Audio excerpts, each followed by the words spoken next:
All right, welcome back. Let's go to Mr. Ibrahim Familoye, who is the territorial coordinator for NEMA. Mr. Familoye, good morning, and thank you for joining us today. I know when you hear territorial, it sounds differently. But good morning, Mr. Familoye. We understand that you're on the scene. Tell us, where are you now and what is happening? Well, I'm hearing you faintly. I think your audio is not... Is it better now? So audible enough. I guess because you're on the field. Scene of the incidents where about 12 or 13 vehicles were involved in an explosion that occurred due to a falling truck, which led to another truck being trapped and other vehicles, which were, all of them were on motion when this incident happened. But thank God the incident did not involve any life. Excellent. Which one of these accidents are you talking about? The one at the Dollar Bridge or the one at Iganmu? Can you hear me, Mr. Familoye? Can you hear me now? Okay, I can hear. Yeah, it's all right. Beautiful. So, just to be clear, you said that you are at Iganmu right now, but which of these occurrences are you talking about? We understand that there were two. One happened at Otedola Bridge yesterday, and then this one at Iganmu. Which one of them do you say had this? The Otedola incident. Yes. The Otedola incident did not involve life, and it was a lone incident. Okay. It involved the AGO. Though people started scooping before we got there yesterday, however, we were able to manage it along with other critical stakeholders. So as we were rounding up in that place, then we had the report of the current things, the current fire incident here in Iganmu.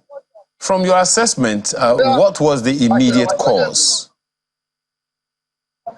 Well, we cannot assess now. I cannot say anything about the cause of it, but what we have seen is that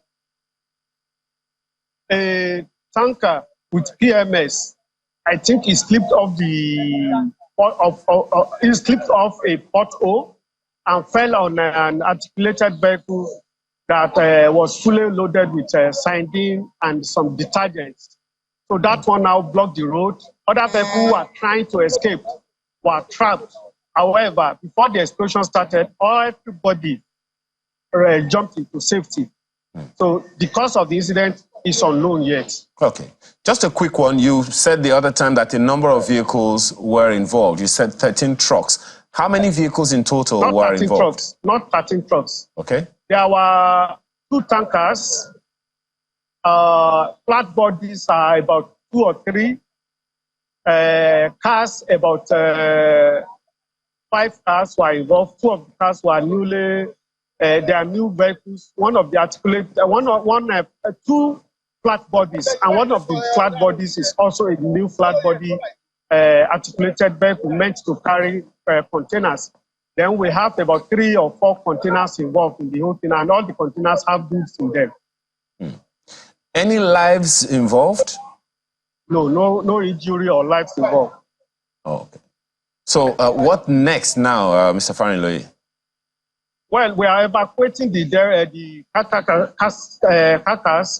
After that, a stakeholder meeting, I think, will be held. You can notice that in recent weeks now, we've been having issues of tanker vehicles crashing. And you know, about 2 or 3 years ago, we had a meeting with former DPR where we detected a lot of gaps and sharp practices by tanker owners. This time around, we are going to reconvene again to review our strategies. Some of these sharp practices, at that time, we found out that a real vehicle will load from the depot. When it gets out of the depot, it will transfer its goods to a rickety trailers. And these gaps were filled. I believe maybe there is a sort of laxity here and there.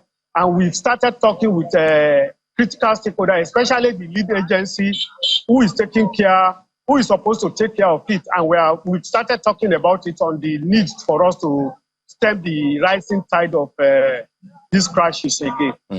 Well, one of the things we mentioned earlier, Mr. Farinloye, is that there are agencies of government that are supposed to ensure that certain vehicles that shouldn't be on the roads are not on the roads. So when you talk about critical stakeholders... I did not mention that. I said that while we were trying to review the occurrences of such tanker and articulated vehicles, especially carrying gasoline products, I said we had a meeting and gaps were identified, and those gaps were breached. But because of the sharp practices, you know, when a tanker loaded from a depot, it's no longer the power of any agency or the loader to check what is happening later. But we found out that when they loaded from the depot, they go elsewhere to transfer those loads to rickety vehicles. So, and we tried to stem it at that time. Now I think the sharp practices is rising again, and we are going to handle it appropriately by the grace of God. Which goes back to the fact... the lead agency in this area. Okay. Well, that's understandable, which goes back to the fact that there are some vehicles that shouldn't be on the roads. But just one quick one. How about the integrity of the roads where these things occurred? What can you say about that to ensure that it doesn't get worse? Well, I am not an engineer. And, you know, due to the excessive rainfall, asphalt naturally is, we react to climate change and the rainfall. So maybe 1 or 2, 3 places might have been affected by the rainfall. It's only after the rainy season before government can do palliative measures on those roads. So the drivers should be cautioned and they should be careful with the way they drive in such places. Thank you so much, Mr. Farinloye. I guess this is a call on the Federal Ministry of Works to ensure that, the needful is done and we do not compromise that road. Ibrahim Farinloye is Territorial Coordinator of NEMA. Thank you again for your time and all the work you do. Thank you, sir. You're welcome, sir.